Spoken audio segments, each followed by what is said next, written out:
og velkommen til en lille video, som skal handle om vores intelligenser, fordi intelligens det er mange forskellige ting, og så skal det handle om vores følelser, om følelser med høj energi og følelser med lavere energi, og hvordan vi kan få transformeret dem.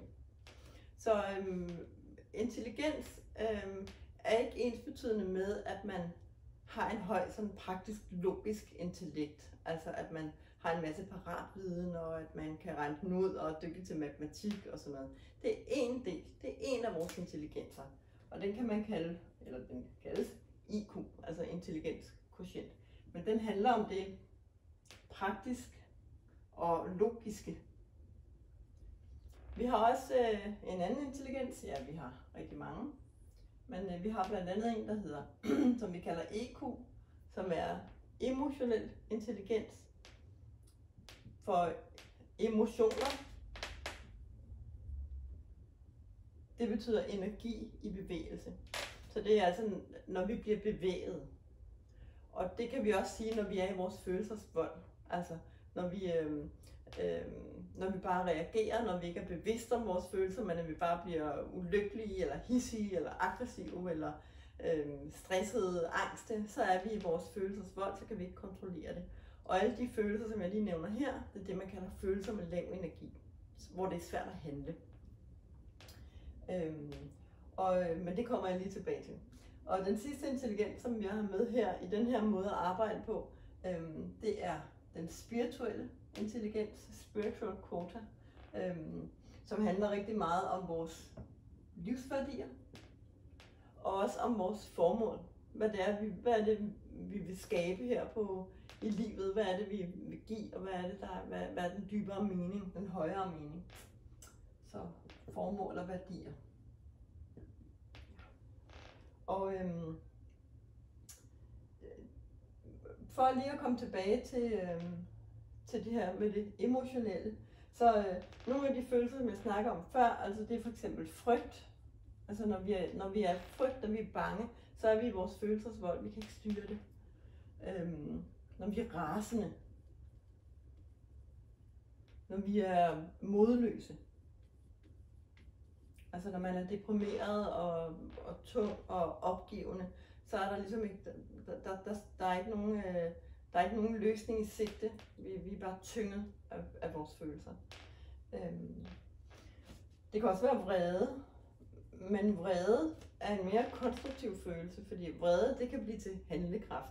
Og det er så sådan, som vi transformerer de her følelser, altså det er de lavere, den følelse med lavere energi, som ligesom stagnerer, som gør, at vi sidder fast, som gør, at vi ikke kan, at vi ikke kan komme videre, at vi ikke kan se vejen ud af vores krise eller vores problemer. Men når man begynder at arbejde med sig selv og forstå sig selv og lære sig selv godt at kende, så er det, at man kan begynde at tage ansvar for de følelser, sådan så man ikke bare er i følelsernes vold, men sådan så man bliver bevidst og opmærksom og opdager, hvad det er, der sker inde i kroppen, og så kan man så tage ansvar for at transformere følelserne op til en højere energi, som giver mere livsglæde, som giver mere handlekraft, og som gør, at det er bare bedre og nemmere at være et glad og lykkeligt og godt menneske. Så vrede, det kan altså transformeres herop til handlekraft.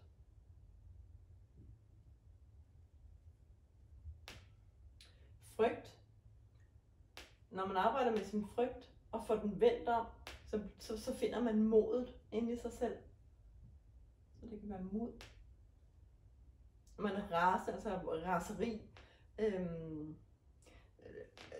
Det er jo selvfølgelig familie med vrede at være rasende, men det kommer også over sådan i hysteri, altså når man er rasende, altså i blind raseri. Så det den positive side af raseri kunne for eksempel være, ja det kan være alt muligt, men det kunne være ro, det kunne være accept. Altså i stedet for at være rasende på noget, fordi man dømmer noget, så kan man arbejde med at finde accepten.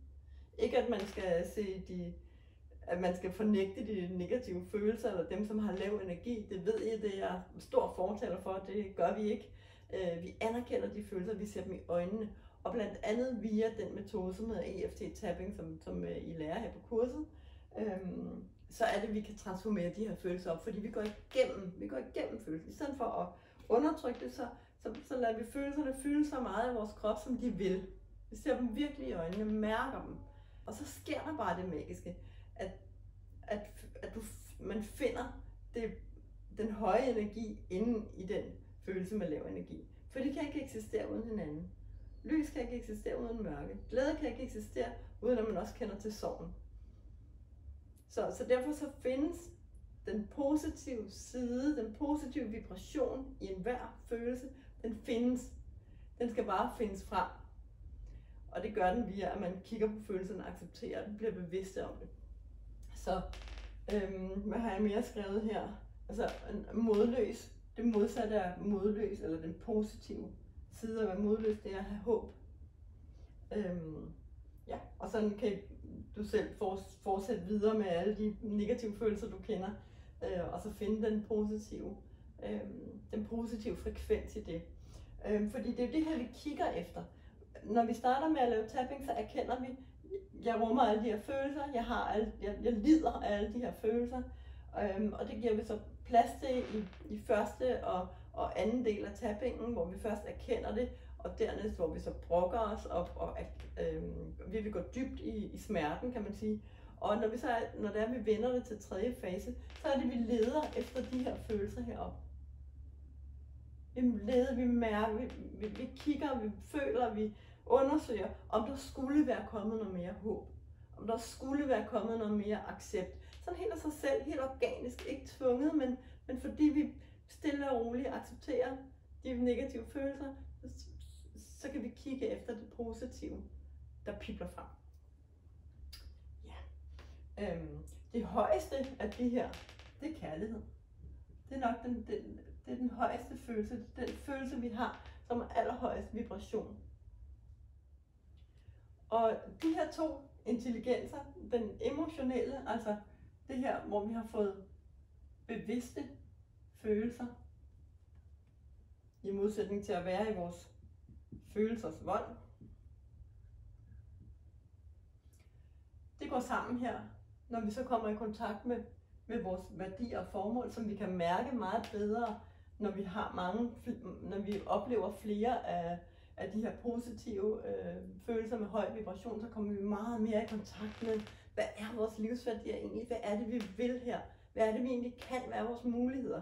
Det mærker vi meget bedre, når vi ikke sovser rundt hernede i alt det her frygt, modløshed, vrede, sump hernede.